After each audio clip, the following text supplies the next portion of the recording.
кешіктірген айбетпеңіздер прием болып еді. Мен 2 жұмыс жасаймын, физический, психологический жұмыс істеймін, нагрузкада.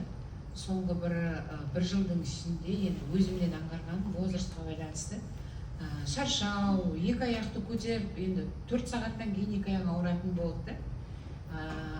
Енді где-то өзіме бірдеңе іздей бастадым. Вообще мен дәріге жоқ адаммын, аллергиямын дәріден, ондай болады адамдар. Сосын Сәлем апай бұрыннан танимын, жас кезімнен, қыз кезімнен, уже неше жыл болды. Сосын 3-4 жыл бұрын кездескенде айтты, бірақ мән бермедім. Жақында тағы айтты. Жоқ, постоянно айтады ғой арасында. Кешегде бір ай бұрын айтқан кезде келсейш, көршейш, ішіп көрсең жақсы боласың деп. Ішімнен ойладым, какой-то сигнал шығады, все-таки деп. Енді қан қоюланады, маған шприц салғанда, қан алғанда. Шприц кірмейді венаға. Врачтар шок болды да маған, мынандай қалай жүрсің деп. Енді ол қанның қойылуы ғой бұл. Өзім екінші профессия, мен психолог. Өзім адамдарға былай жағын айтамын да, денсаулық жағын өзім ұстамай тұрмын ғой енді. Өзім екінші профессиям общепит, тамаққа байланысты. Сондықтан бір ай бұрын осыны ішуді бастадым. 3 күннен кейін аңғарғаным, таңертең тұрған кезде 2 аяғыммен тұра алмайтынмын менде. Көпке дейін диванда отырамын, жүріп кеткенше пока денеңді ұстап. Сосын барып жүріп кетесің да тоқтамай. Таңертең 6-да тұрам, түнде 12-де келем жұмыста. Сондай жұмыс енді. Сосын 3 күнде аңғарғаным, 2 аяғыммен тұрып жүріп, шаршамайтын болдым. Бұрын сағат 3-тен кейін мен отырамды тұрмайтынмын. Бәрін жұмсаймын, қасымда кім бар, соның бәрін жұмсаймын. Қазір өзім үндемеймін, жұмыс істеп жүре беремін, арасында контрольға ұстайтын болдым.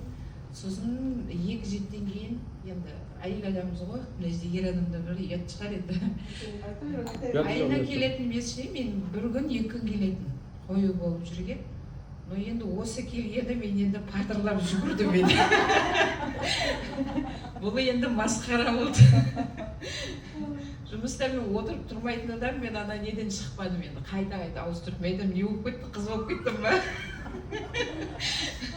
Сондай жағдайлар болды. Сосын ұйқым, күндіз жұмыс істеймін да, түнімен миым демалмайтын. Өткен сондай нагрузкаламда, түнде ұйықтайтын болдым, миым тиышталды. Түнде екінші жұмысым бітті дейін ба сонымен. Түнде ұйқым қанып, ұйықтап тұратын болдым, кәдімгі дейді. Сағат 12-де келем ба, обязательно душ, солевая, менде каждый день ол. Салқын сумен түсем да, сол ұйықтағаны таңертеңге дейін ұйқым вообще бұзылмай ұйықтайтын болдым. Түс көрмейтін болдым сосын. Бұрын деген білмеймін, екінші серия бүткіл жерге барып келем, бүткіл қалаға барып келем, бүткіл адамды көрем, тумады көрем, анай ауылға кеткенді көрем. В общем, бәрі сәлем айтып, бер жаққа бүйтіп, екі ортада не едім ғой, передачник па не дейді. Саған сол сидеватыр Құран оқып жібер деп. Қазір тіпте жақсы болды, ешкім қинамайды ұйықтағанда да. Енді мен бір ай болған жоқ, бір айға әлі бір жеті бар екен кеше санасам.